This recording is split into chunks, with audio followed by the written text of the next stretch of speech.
mga mananampalataya.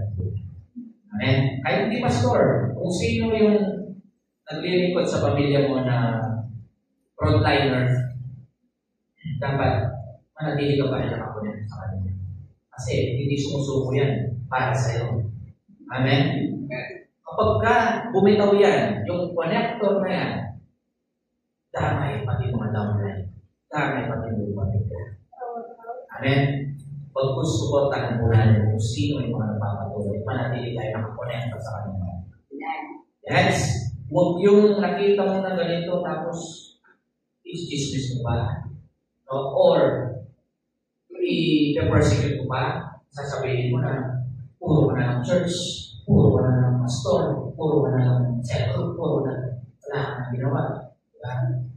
Huwag po natin susubatan ng mga ganun mga bagay. Lalo na kung ginagawa naman yung part niya sa pamilya. Amen? Minsan kaya may nasasabi ng ibang tao, yun nga po, kasi may mga Kristiyano pala na magaling lang sa church. Pero kung dati sa family, yun, nakakalungkot na medyo tagilig po sila. Kaya pala sila nasasabihin ko naman. Pero hindi pa dapat sabihin na diba nakaka-open po at nakakapanghina. Amen? Ayan, connecting pair connectors. Meron po mga nangyari sa Bible na meron mga ginamit ng connectors si Lord. Okay, so ba? Sina Moises.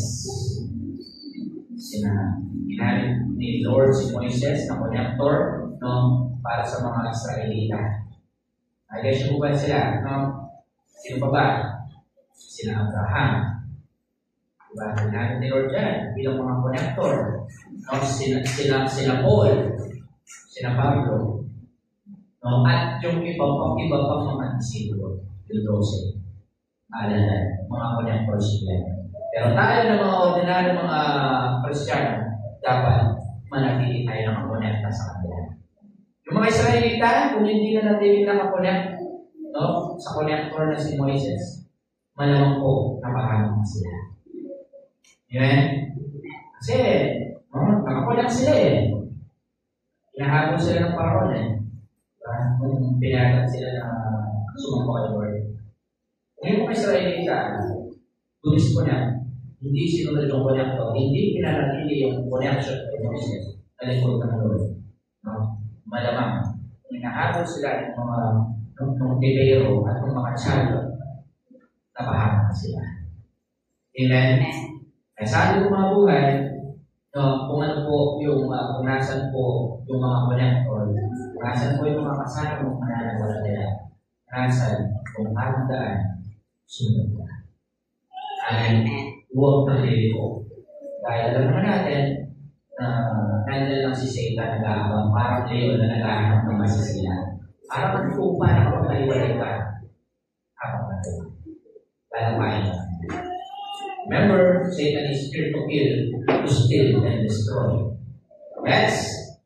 At siya po, connecting to your connectors. So, sinisure ko na yung kingdom connection mo, di ba? Ano na yung tunay na connection. Ngayon naman, no, dapat manatili ka nakakonect or kumonect ka talaga sa mga lingkod nito. At kung atin pong, yes po, and ang ating pong scriptures is nasa book of 1 Samuel chapter 16 verse 13. And sabi po yan is, kaya kinuha ni Samuel sumay ng langis at pinahiran siya. No, pinahiran niya dito si David, no, sa harap ng kanyang mga kapatid. Ayan, yung mga kapatid si David. At mula sa araw na yun, ang Espiritu ng Panginoon ay makapangyarihang pumasok kay David. Pagkatapos, si Samuel ay umuwi sa Rama.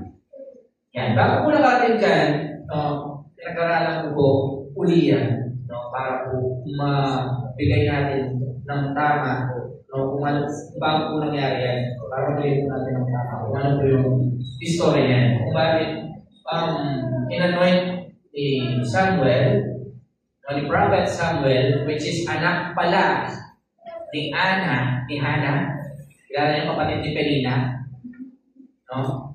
Si Anna yung Penina kapatid, si Penina may anak.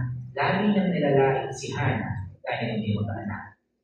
Pero si Hannah, hindi nagsalang manalangin sa Diyos. I remember that story po, Hannah and Penina, no? At dumating sa time na dahil sa sobrang panalangin ni Penina kay Hannah, no? Hindi pa rin tumigil si Hannah na nanalangin. Pinahintulad ni Lord na hindi siya magkaanak. Pero, nga po, nakita ni Lord yung puso ni Hannah, yung pananampalataya niya, no? At binigyan siya ng anak. At yung naging anak, walang iba kundi si Prophet Samuel. Yan po ay galing si Prophet Samuel sa mga connector ng panahon. Nag-guess mo ba? Hannah and Penina. No? Si Lord doon, kay Hannah, bigyan ng anak dahil sa pananampalataya. No? At si Prophet Samuel, galing sa unang connection. Dalawa, ito na, Prophet Samuel. But paano in-anoint ni Prophet Samuel, no, si David? Ano nangyari? Meron pong nangyari dyan.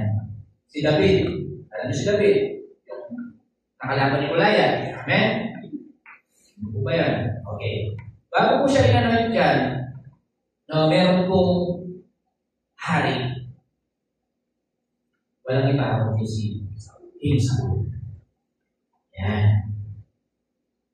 Si King Saul, no, ay naghari sa loob ng 30 years. No, may anak siya si Jonathan. Okay yung paghahari niya. Nadilin niya, nakatalo nila yung mga ibang mga tribe, ibang mga lahi, ibang mga lubo.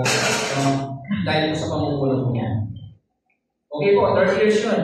Wala po tayong masasabi lang. Pero alam niyo po ba, sa isang pagkakamali o sa isang pagsuway, may inutos po si Lord na sa lakayan ninyo ang lugar na ito, patayin ninyong lahat. Huwag kayong magkikira.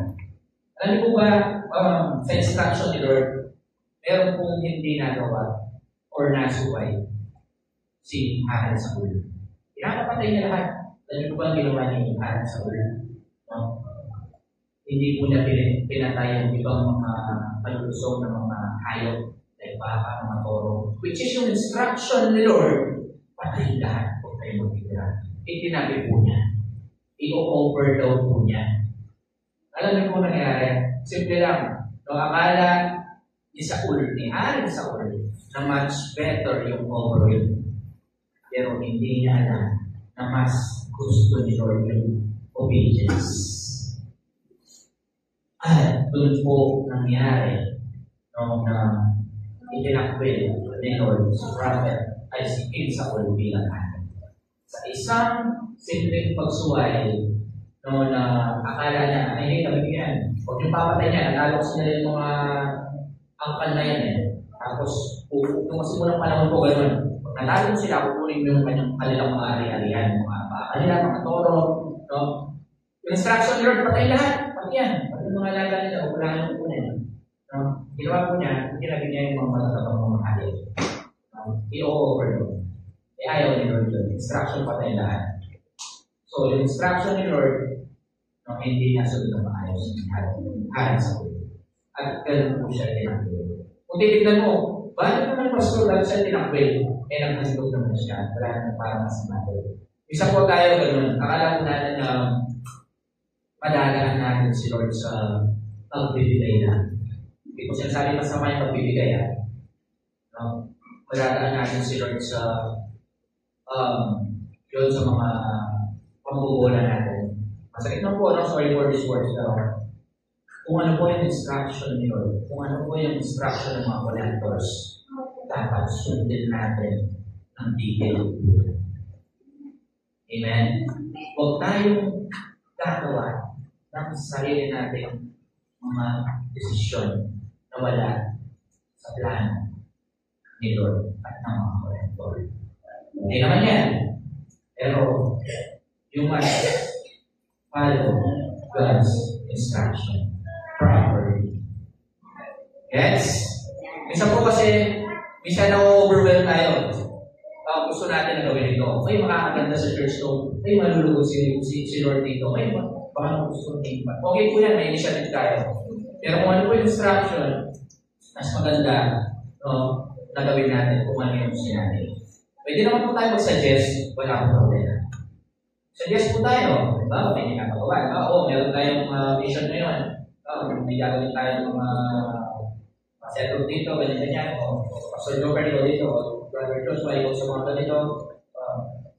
Ikaw din sa mga ganito. Sir Stephanie, Sir Mona, Sir Ismael, kayo. Okay po yan, i-delegate po yung mga task. But make sure na i-follow natin ang detail po. Okay lang po mag-suggest, pero huwag ka lang basta-basta gagawa na agad. Amen? Kasi baka akala mo, okay pa kayo Lord, pero yun pala is pwede kang pwede siyang mga disappoint sa'yo. Amen? So yun po yung nangyari. So nawala sa pagkahari si Hari Saul. At ang sabi niya kay Prophet Samuel, pumunta ka sa isang bayan. Mayroong tao doon. Ang pangalan ni Jesse. Remember Jesse?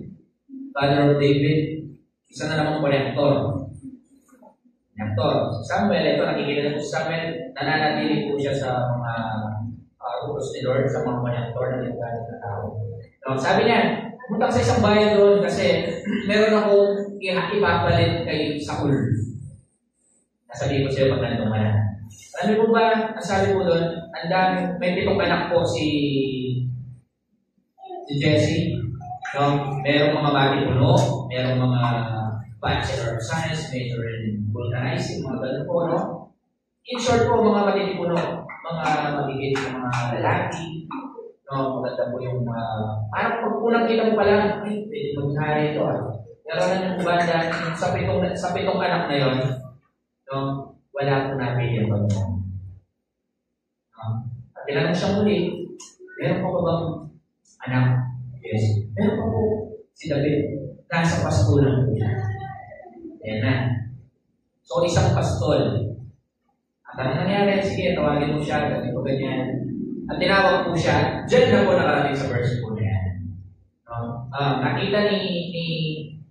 Nakita po ni Samuel na si David, no? Hindi lang po siya ordinary pastol. Si David po, ang nakalarawan po din sa Bible, ito po siya.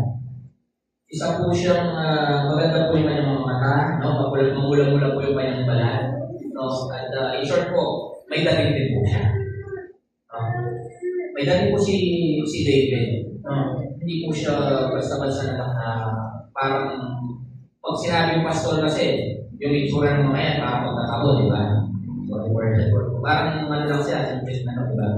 Pero dito po, ang pagkakalarawan po dito is, dito po, maganda yung mata, maganda yung balat, in short po, may po siya. Ang sabi po rito, na, ayan, sa next verse, kaya ipinatawag siya at dinala sa kanila. Siya'y mapula, magandang mga mata. Isoy po siya, isoy. Sabihin mo nga sa kanila, isoy. Ay, may at mabuting anyo. So, siguro, dito, talagang, mukha siya mabait po talaga. At sinabi ng Panginoon, bumangon ka at pahiran siya sapagkat siya man. So, nangyari po doon, inanoint na po siya sa pamamagitan ng horn, ang sungay, saka ng oil. Yung po kasi unang panahon, yung simbolo po ng oil is anointing and blessing. At the power of the Holy Spirit. At yung horn naman, simbolo po niya is strength and power and authority. Bakit po ginamit at ginawa yung gesture na yun? Dahil po, ganun or mag-appoint ng mga lingkod ni Lord. Amen? Panahon po natin, ginagawa po rin naman natin oil, di ba? Yan po kasi yung simbolo talaga ng anointing and blessing. At yan po, kinuha nga ni Samuel ang sumay tamis, pinahiran siya sa gitna ng kanyang mga kapatid. Mula sa araw na yun, ang Espiritu ng Panginoon ng mga pangyarihan ay sumasa kay David. Ayan na. So, pastol, na inano na dyan. Yes po.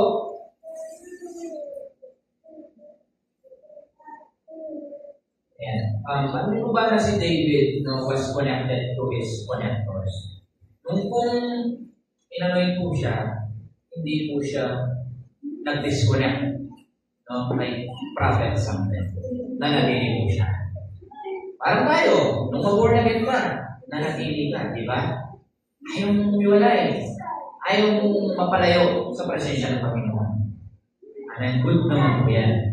Be consistent na lang. Amen? Pero alam mo ba, nung hapong yun, mangyari po yan, ano po siya, no? Tapos, si Saul nun, papalitan na diba?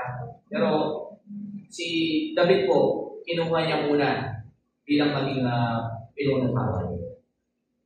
Ang nangyari po, merong agad labanan yung mga Pelisteo. No? Meron po silang leader doon, si Goliath. Hinahamon na. No? Sina Saul at yung kanyang mga upo. Walang gustong kumalaban dahil higanti po siya. Siguro malaki pa kay Daddy A. Malaki pa kay Pastor Gudson. Yung po kasi pagkakalaraman ba higanti po si Goliath. Walang gustong kumalaban. Tapos, ano pong ginawa ni David? Sabi, oops. Mabigay mo. Ako pa ngayon, ang late na ngayon. Sige, ating palaban. Ako pong lalaban. Sigurado ka ba? Sabi nga ni Saul. Sure ka? Sabihin mo yan, di ba? Malaking palaban mo. Kung isot mo itong mga baluti na to. Hindi na po kailangan yan. Sabi niya, kasama ko po ang Panginoong Diyos. Siya po lalaban para sa akin. Ano po gamit niya? Tira to. Ayos po ba yan? Sabi ni Goliath, yan yung ilalaban niyo sa akin, mismatch. Ang limit niya, sigurado ka bata? Baka naman pinapil ka lang ng bagoong, ha? Sana ba ng bagoong? Sige.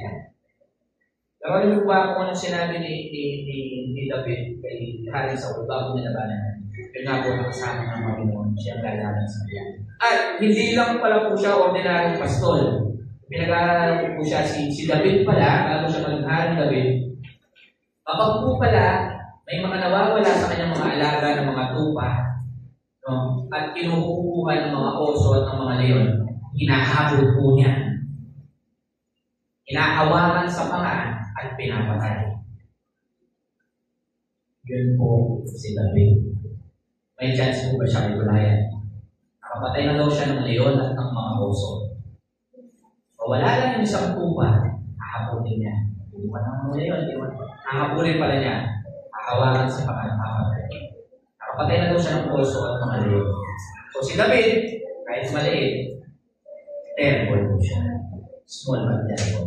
Meron din po siyang kakayahan. No? Meron din po siyang physical strength. Amen? At ang nangyari po, nalaban sila ni Goliath. No? Isang ano lang, diba? Tirador. Sa ulo. Diba? No? At anong nangyari? No? Dahil kasama si Lord, ni David, si Lord, no? Natalo po niya yung Goliath. Kung di po ako nagkakamali, no? Pinubutan pa po niya ng ulo. Si Goliath. Amen? Sa ating po mga buhay, ganyan. So, akala natin na i-small natin masyado yung sarili po natin. Sabi mo nga sa kaluro, mas mo rin yung sarili mo. Bisa tingin mo sa sarili mo ganito. Tama. Bobo. Mahina. No? Maliit. Mayat. Papatin. Walang mararating sa buhay. Pero iba yung dinilord sa'yo. Yes?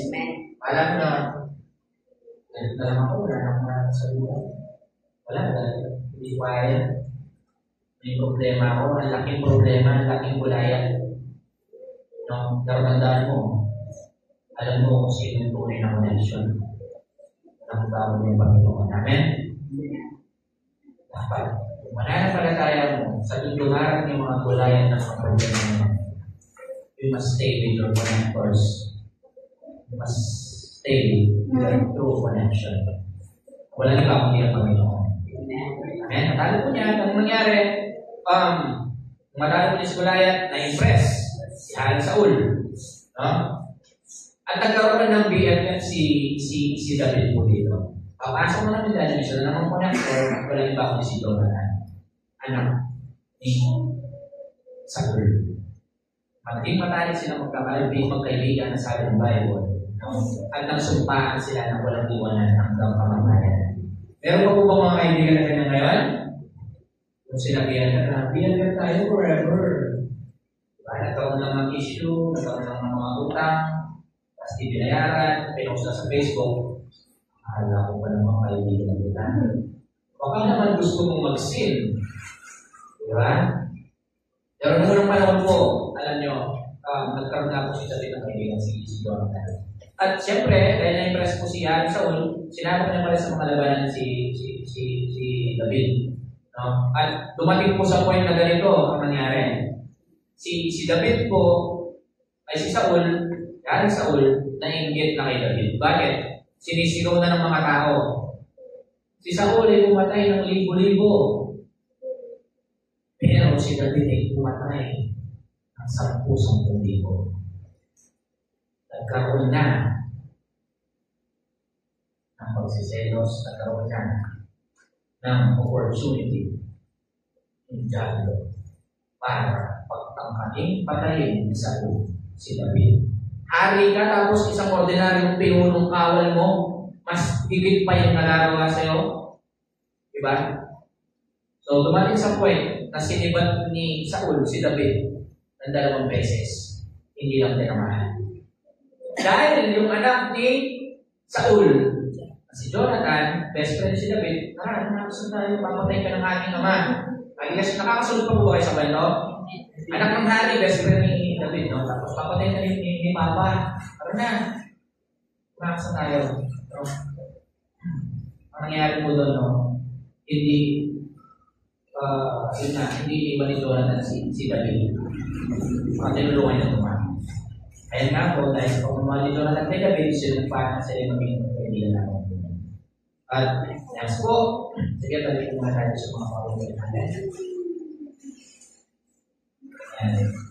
David valued and honor his connectors. So si David po, hindi po niya basta na lang na isinantabi o iniwan yung kanyang mga connectors. Pinahalagaan at iginalang ways ko na. Pinahalagahan niya. At iginalang ni David ang kanyang mga connector. Sino po dito yung mga napapahalaga at nare-respeto yung kanyang mga management po, yung mga kapwa ng management, yung mga leaders. Amen. Praise God po. Dapat po, yun nga, like David, dapat iginagalang at nare-respeto po natin sila. Amen. Kami po, kahit po sabihin nyo na pastor namin, meron din po kami mga bishop, meron din po kami mga senior pastor. Meron din po kami mga dapat na igalang at i-honor. Yes? Hindi po na may tuturo ito kung panilis po. Is hindi natin sila na-respect. Amen. Minsan po, ang nangyari, yun nga po, dapat talaga pahalagaan. At next po, pinalak po niya sina Samuel, sina Saul. Kasi meron pong time dyan na nagkaroon ng opportunity si David na patayin po si Saul. Pero pinuha na lang niya yung balaban. Hindi niya pinatay. At ano po nangyari? Sabi niya, David, pinagtakpan mo pala akong patayin ha? At niya naman ni Saul. At ni David, hindi po.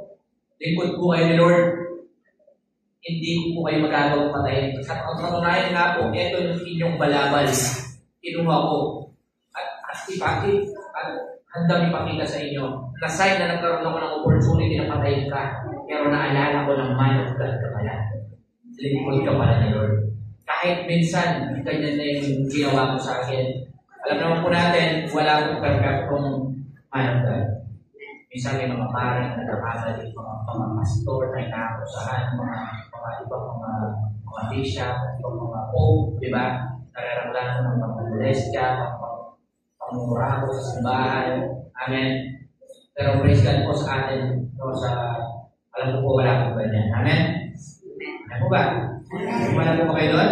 Kung pinag-iisipan natin yung mga pastors natin, yung ganda ng sa pastor. Diba? Kaya gano'n yung mga pinag-bili. Dapat po hindi gano'n namin. Kaya po na kapag pinagtakawan mo ito, supa na Amen? Amen. So yun nga po, ang nangyari, nagkaroon ng pagkakataon si David na patayin si Saul. Hindi niya ginawa. As a sign of respect and honoring, pinahal po niya. Yes? Ay po, minsan ganyan sa mga buhay natin. Minsan may magawa lang or may masabi lang na, alam mo nga, walang talagang pastor. Makita mo lang na nasigawan ka, na nabawalan mo ng senior pastor mo, ng pastor mo, ng leader mo. Parang i-curse mo na. Parang sinusumpahan mo siya. Amen? Hindi na ako magkakala sa church na yan. Pusin yung pastor dyan.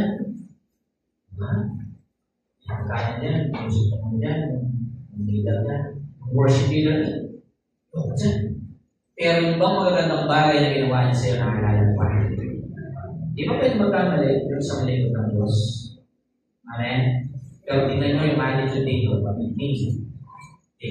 Nakaroon ng time na pwede na siya mag-rebelde, patayin. Para makagawa yung pwesto ni Saul. Hindi niya dito. Because Saul, kahit gano'n yung nangyari, is still chosen by God. Amen? Next po. Yes. Ayan po. Yan po lang ating point number 1, no? Connectors affirms God's calling in your life. Ano po ibig sabihin yan? Minsan po, yung po mga connectors, no? Yan po talaga yung magko-confirm or mag-a-affirm, no? Na tinawag ka ng Panginoon. Sabi po rito, yung word na affirm, no, ni Ryan Dictionary, is parang validation. No? So yung kung si Samuel, si Prophet Samuel, no, siya po yung confirmation ng pagkatawag ni David upang maging hari. Amen? Yung isang connector si Prophet Samuel, isang connector din si Saul. No?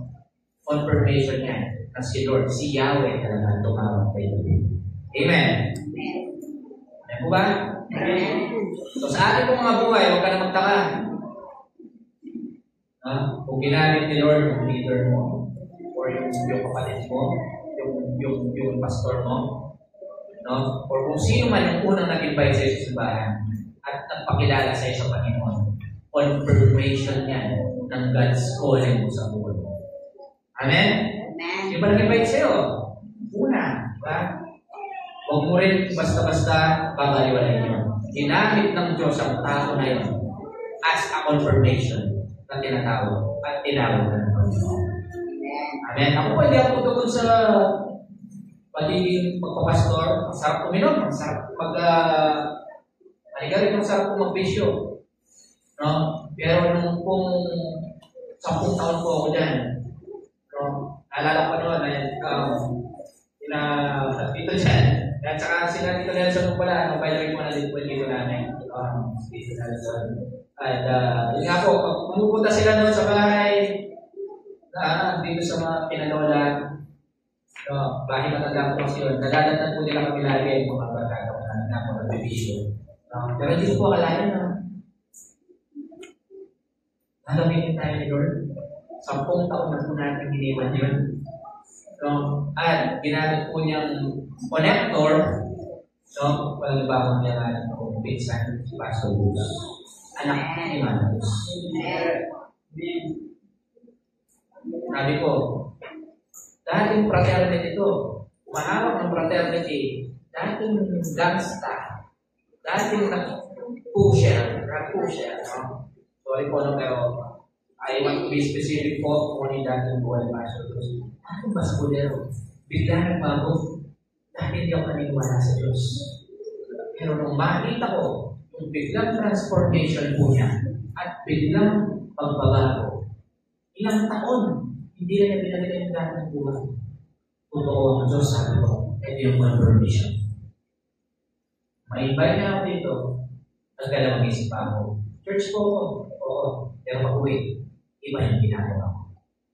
Dahil ko yun, hindi ngayon ha. Sabi yung sige, kaya ako. Di ba pala ginagawa ko? Dahil po yun, hindi pa tayo talaga fully surrender kayo. Kasi several kami ni Joshua, no? Dito sa mga hindi ko nakakalam, si Joshua po mag-surrender ng leader dahil. Pero several, dahil hindi naman natin kita, Ano na?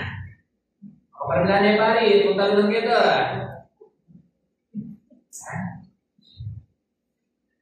Ano yan?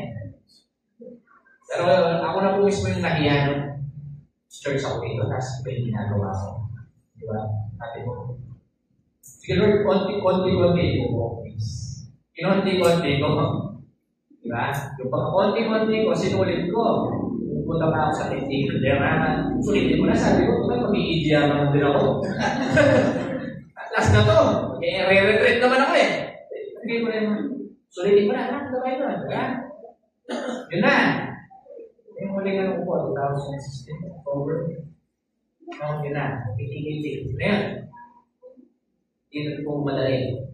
So, pero yung nga yung sinasabi ko doon, inamit din ni Lord si Joshua as one as the connector. Amen. At kahit kung mas matanda ako sa kanya, nanatili ako nakakonect sa connector para makonect ako sa tunay na connection. Amen? Ginamit din po, no? Nakakonect ako kay Joshua, nakakonect ako kay Pastor Cruz, ginamit ako, ginamit siya, papunta ko kay Lord. Kung didisconnect ko si Joshua, no, or si Pastor Cruz, malidisconnect na rin natin. Sana po ngayon walang bago mas sa harap na. Ikaw lang po yan. Hindi ko mo sabihin, yung mga ginamit ni Lord na tao sa buhay mo, like, yan, mga nag-leader mo yun, yung mas bago, mas bago. At, confirmation na tinawag ng Lord. Amen? Yung Diyos po ni Saul, ni David, ni Pablo, yan po yung Diyos na sinasamba. Yes? Amen. So next po, Samuel was David, prophet, pagbalik Samuel was David, who declared God's calling upon him. Sinabi po kanina, si Samuel, siya yung parang naging leader ni David. Though overlooked his country, God used Samuel to bring out David's true identity. So si Prophet Samuel po, akala ni David buong buhay ng pastor na lang siya. Pero, sinambulan ni Prophet Samuel kung sino ba talaga siya. Parang ikaw ngayon, akala mo na ganyan na lang, dahil ginamit ni Lord ng bida mo para ipakita na you are fearfully and wonderfully made by God. Amen? Dahil hindi na ganyan yung tsura mo. Ang bisyo mo, mukha ka si Awit. Si Awit, yung vlogger na nalugi dahil sa casino. Di po ako ganito pa naman. Like, Mars, welcome. Ayan. No? So, yung unang connector dito, wala na ba ako din si Samuel. Yung po yun yung ginamit na confirmation ni Lord. Para yung mga leader mo yun. Amen? Next po. Siya na ako napahaba. Ayan, Jeremiah chapter 1 verse 5, sabi ko rin Lord, bago ka pa inanyuhan sa sinapupunan, kilala ka na. Sabi ni Lord, bago ka pa inanyuhan, ha? Ibig sabihin, hindi pa nakikilala yung mama at papa mo. Alam na ni Lord. Ayan, kung sino ka. Kilala ka na yan. At bago ka pa lumabas sa bahay bata, sinapupunan ng ina, itinalaga na kita. Ginawa kitang propeta sa mga kasi. Hindi po lahat gagawin propeta ni Lord. Pero, bago ka pa, mabuo, alam na ni Lord na magiging deliverance ka. Alam ni Lord na magiging brother ka. Alam niya na magiging bishop, assembly, bishop, pangmahal. Alam niya, yung mga kids, alam niya na kayo yung susunod na generation dito. No? Alam niya, si EJ, kahit 90% ka lang, alam ni Lord na mas hinihigitan pa yung mga mayalan. Amen? Diba? Yung ibang mga 100% yung basta, hindi nagagawa ko, pero ito 90% nagagawa ko, diba? Yan yung mga advantage ko sa kanila. Alam ko lang ni Lord yan, no? Akala mo lang wala. Pero dati pa alam ni Lord na mag-church na music sa the Lord. Amen. Para ko naman muna si Lord. Yes. Ayan. Yung una kanina, connectors affair. Your God's calling. So, confirmation yun ng yung pagkatawag. yung mga leaders ko, like Prophet Samuel and David, connectors of God's will in our lives. Point number 2, ayan. Connectors protect and strengthen you in times of battle. Sino po yung connector ito? Nag-protect at pasay. Walang iba, hindi na yung bigyan na siya. Remember, even ko kanina, pinagtangaang patayin ng ni Saul, mismo tatay ni Jonathan, si David. Pero, pinalakas, no, at pinotektahan siya ni Jonathan. Napapasal po kayo. Ganito na lang. Okay. Sa mga totoong buhay natin, minsan kapag down na down ka, sobrang na yung battle mo sa buhay, mga problema, mga trials and sufferings. Kapag no choice ka na, ano yung malalapit? Sa connector, may pastor, sa leader, o sa mga elders. Amen? Huwag na huwag mong sasabihin malakas ka, mayaman ka. No? At kahit anong problema naman sa'yo, kakayanin mo. Akala mo lang yun. Wala ka na yun, hindi ka na natin connected sa mga connectors. At lalo na kay Lord, babagsak ka. Amen? Bakit ko ito nasasabi? Ako nga na kay Lord na, may pinagdaanan ng mga problema. Parang gusto ko nang bumibag. What if kumala ko kay Lord? Kung disconnected ka pa. Amen? Yung kagandahan yan, yung mga connector, yung mga leader, yung mga pastors, yung mga kapwa mo lang elderly, o kapwa ordinaryong mananampalataya. So, minsan sila yung magpapalakas sa'yo. Sila yung magpoprotekta sa'yo. Amen? Pag-pray ka nila, encourage nila, diba? Minsan yung advice ng mga mundo, iba. Simple lang yung pare, yung mga natin. Ano ba ginawa niya sa'yo? Gumanti ka. Ano po yung mga advice nila? Ano ba? Gumanti ka. Pero sa atin, Lord, huwag tayong mag-igalati sa pagkakas. Siya mag-igalati. Amen? Huwag mag-igalati sa atin. Kasi kapag si Lord ang gumanti, sabi ko nga sa kanila sa nakarang Sunday, smooth. Planado. Timing. Yes! At darating na lang yung time, no, naman sana, sabi kasi ni Lord, palahin pa rin natin, pagkasaguan natin, mga umusin sa atin.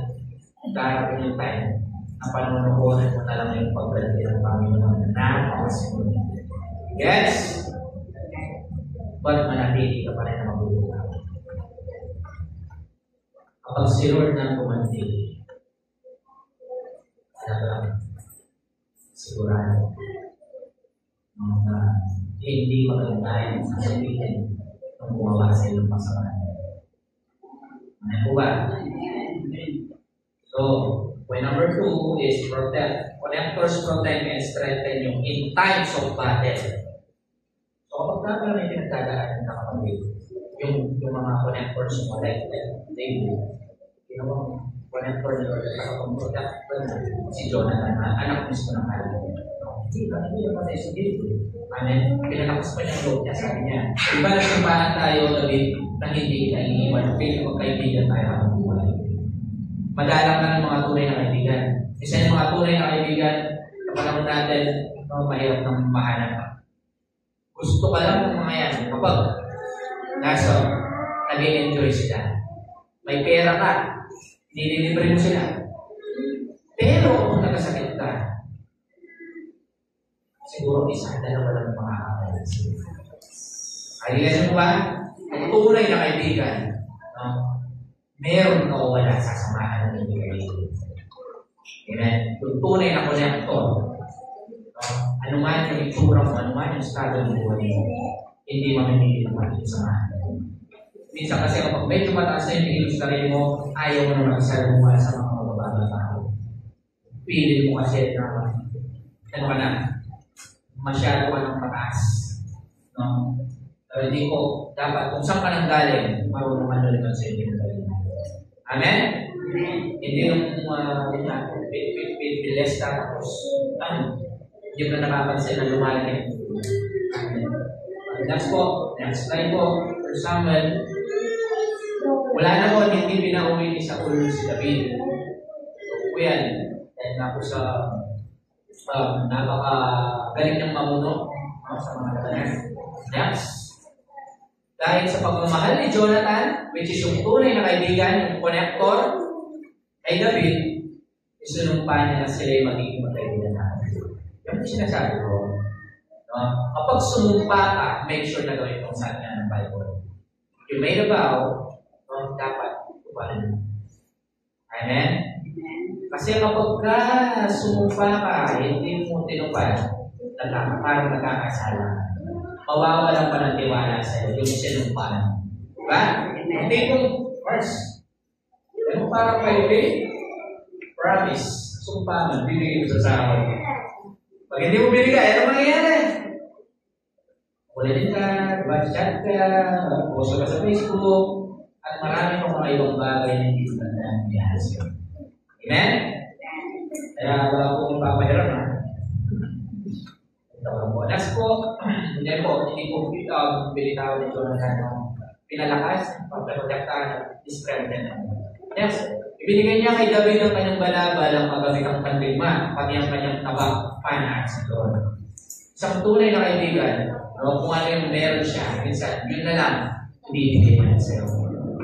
Huwag ka lang matalo sa laban, o huwag ka lang sumuko sa laban. Amen? Ginamit ng Diyos si Jonathan para ibigay yung mga kagamitang pandigma. Sa battle natin po, sa totoong buhay, hindi tayo pwede ng physical strength lang na pera lang yung iiral. Kailangan natin ng mga spiritual na mga armor. Remember, yung dinideclare natin dito, we are wearing our full armor, the belt of truth, breastplate of righteousness, sandals spread which is your gospel peace, shield of faith, helmet of salvation, sword of the spirit and prayer. Spiritually, we need those items. Yes? Kasi po, mundo natin, spiritually, may mga battles na nangyayari. Hindi lang natin nakikita, pero may mga demonyo, no, ng mga fallen angels na yan, yung mga evil spirits, spiritually, no, gusto nila tayo papagsagit. Pero dahil full armor, so yung full armor of God, nagpipray ka bago ka lumabas ng bahay, devotion ka, papalapit pa lang sila, dahil may shield of faith ka, ay kung gawin ng diablo, hindi ka niya, basta-basta, magiging Amen? So yan, no? Yan po yung binigay ni Jonathan kay David. Yung tunay na kaibigan, ganyan. Hindi yung tataguan ka pa. Amen?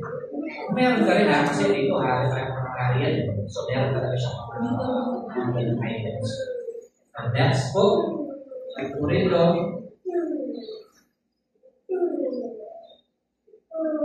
Verse 5, nagtatagumpay si David kahit sa ang labanan siya ipadala sa ulo. Ito po yan. Kahit saan pumunta si David noon, kung hari ba si Saul, dahil ginawa siyang pinunong bawal, siya ay nagtatagumpay. Ginawa niya pinunong bawal. Ang pagkataas niya sa tungkulin ay ikinagalak ng buong Israel. Maraming natuwa nung ordinaryong pastol, naging pinunong bawal. Mula sa pagkaraniwang mamamayan hanggang sa mga opisyal sa palasyo. Amen? Sa panahon po natin, kapag mayroong isang ordinaryong tao na nag-viral, tapos bigla umabol na barangay captain or councilor or mayor, napaka-laking tuwa sa natin yun, di ba? Parang nagagalak ka kasi from ordinary yung mamamayan, bigla, nabigyan siya ng posisyon sa gobyerno. Amen? Maganda po yun kasi gaya sa hirap yan, alam niya kung ano yung mga pinagdadaanan natin. Pag bigla yan yung mayor, sigurado po na hindi na tayo makakalimutan. Amen? So, i-open po sa susunod na halalan. Ito lang po. Sabi mo sa ulo, huwag ka lang ng tubig, malapit na matapos sa pastor. Tulungan mo lang. Ayan po, Jonathan was David's connector. give him protection and loyalty. No? At in a season of danger, malalaman mo yung tunay na kaibigan kapag nasa danger ka. No? Yung tunay na pastor, na leader, na kapwa mo na palataya, malalaman mo yan pag nag-stay sa'yo. Pag hindi nagsawa ka, kapag hindi ng mga problema mo, malalaman mo na mula kayo dyan. Amen? Nagalaman mo, strengthen ka niya po kapag yan. And he raised his own position to strengthen and should David. Wala tayong wala yung David sa kanyang katapatan sa walang sinugal niya ang kanyang sarili katayuan upang patatagin at ipagsanggal ang sulit. Sabi sa Proverbs chapter 9, ang kaibigan ay umiibig sa lahat ng panahon. Sabi ng katawan, sa lahat ng panahon, nakanan mo siya, sa panahon. Panahirap siya, panahon na nagpapala. Dapat na sa panahon. Nandun din siya. Amen? Sa church na lang, sa panahon na nag-boom yung church, maraming mga youth, maraming mga church, meron pang second service, andyan ka. Question is, kapag ba wala na masyadong church, mananatili ka ba? Sasamahan ba ba yung walang mo o yung pastor mo? Amen? Diyan ka may best kapatid. Kapag ba na-issue yung pastor o na-issue yung church, kapag ba talagang parang nalalamig yung gawain, mananatili ka ba? O isa ka na rin sa mag-disconnect? Amen? We must maintain our connection and secure our kingdom connection. Amen po ba? Connecting o connectors. Ups and downs ni pastor, ups and downs ng church, ups and downs ng leader mo o ng kapwa mo na nangyayari. You must prove it na hindi mo. Amen. Dahil mga tao na kapag nakita nilang ganyan na yung sitwasyon ng church, umalis. Parang yung 5,000 pinakain ni Lord sa pagmamagitan ng pinapay at dalawang isda. Pagkatapos makinabang sa pagkain, pagkatapos makinabang sa mga blessing, umalis at tira yung 12. Ay, guys, po ba? Isang ganito yan. Pagkatapos mong binilisan, i-bring, pagkatapos mong, hindi naman po sa sinusubat, pagkatapos mong binigyan at pinaaral or something like that ng church o ng mga membro, isang kalanginiwan. Amen? Yung po yung nakakalaman. Dapat, always remember yung ginawa rin ni Lord sa buhay mo. Amen? Isang nandiyan ka lang, nag-stay ka lang, may pinagdadaanan yung leader or connector mo, yung church. Mag-stay ka lang, konting tapit lang sa balikat, malang bagay niya. Hindi yung isa ka pa sa alis. Amen mo ba? Nakakarinig mo ba tayo? We must stay connected to our connectors. Connecting to connectors. Check your hearts. Baka hindi na connected kayo dyan. Baka nag-disconnect kayo. Amen? Kahit gano'n pa kasama yung lingkod ni Lord, ibig sabihin, yung nagkamali yung lingkod ni Lord, we must value and respect. Pinalit yan para magkaroon ng direction ng buhay mo. Oo, nagkakamali yan. Sometimes makita mo magsisimano, magtakas ng boses, or may magawa ng masyadong maganda. But, like David, hindi niya pa rin pinagtakaak patayin sa Saul kahit nagkaroon siya ng pagkakataon. Remember, the Lordites, the Lord raised, we are teaching, honoring. Yes? Honoring our elders. One of our core values. So, dapat po, hindi po namin kayo pinuforce na i-honor ninyo kami. Pero pag ino-honor ninyo yung mga leaders o yung mga ibang mga pastor, mga man of God, you are honoring our Lord Jesus. Amen. Pagpakalaman po natin, Lord. Last point na po, ayan. Connectors may come as trials, but prepare for your destiny. Sino po yung sinasabi dito na connector number 3? Connector number 1, si Prophet Samuel. Confirmation nyo ng pagkatawag ni David. Parang sa'yo, yung mga leader mo. Yung confirmation, yung nag-invite sa'yo, confirmation na ng pagkatawag mo. Point number 2 nila, connector number 2 si David. Ay, si Jonathan. Ayan. Si David naman, isang ginamit ni Lord yung leader mo or yung pastor mo para maging kalakasan mo at mag-protect ka sa'yo. Amen? Yung last point, connector number 3, walang iba, kundi si Aaron Saul. King Saul. Chosen by God to king. To be a king.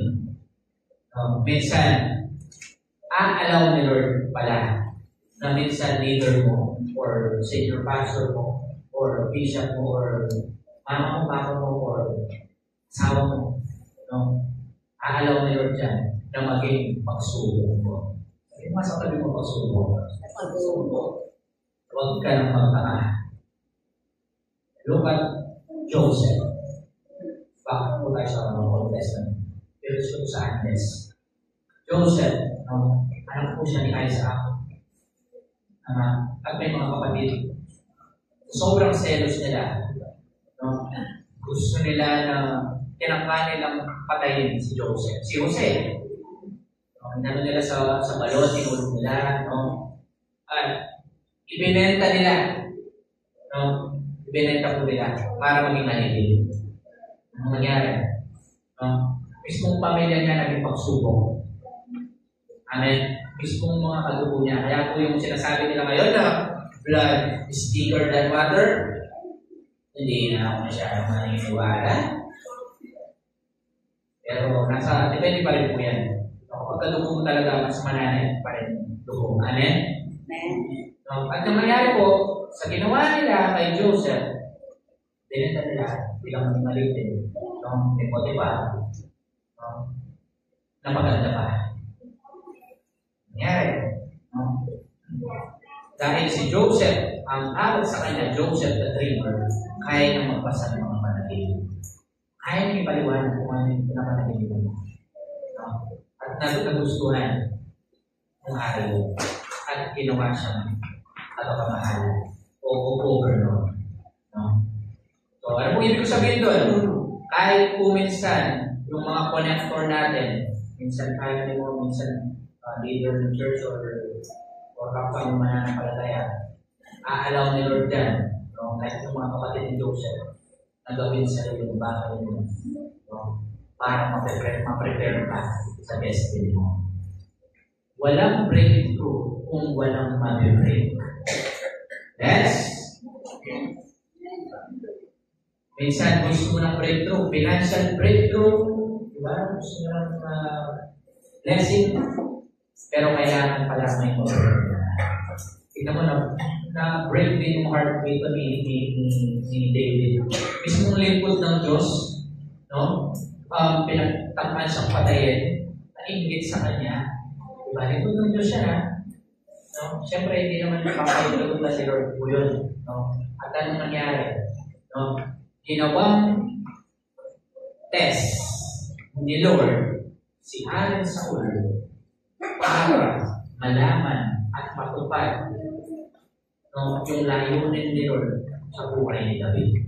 Hindi siya magiging hari kung hindi siya sinubok ng Panginoon. Amen.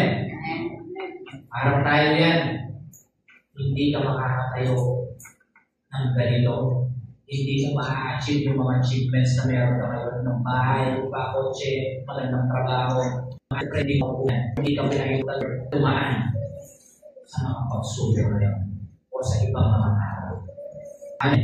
Minsan lingkod din gagamitin niya para ma-disappoint ka. Minsan lingkod din gagamitin niya para mag-rebelde ka. But remember this, Satan or Lucifer, nag-rebelde siya. Ano nangyari? Binagsak siya ng Panginoon. Amen. So, may mga hindi magkakaunawaan po, lalo na tayo, dapat, panatilihin pa rin natin na i-honor at i-value yung mga pinili ng Diyos. Kapag kinalaban mo yan, sabi nga ni Lord, do not touch my anointed one. Hindi mo magugustuhan yung ganti ng Diyos. Bakit yung sinasabi sa Romans 12:19 na huwag kayong gumanti, akin ang pag-iiganti? Simple lang. Ayaw ni Lord na madumisan yung mga kamay mo. Ayaw niya na matulad ka sa tao niya. Amen? Mahal din kasi ni Lord yung taong gumawa sa iyo ng masama. Ayaw niya na gawin mo sa yung ginawa niya sa iyo. Kaya sabi niya ako kailangan. Siya na lang. Amen? So, yung pong mga connector number 3, si Saul. Gagamitin talaga ni Lord yan para masubok ko na. Sabi dito, mapapatunayan ko sa inyo na hindi totoo yan. Kanina sa iyong ito, sabi ni David, binigyan ako ni Yahweh ng pagkakataong mapatay kayo. May test.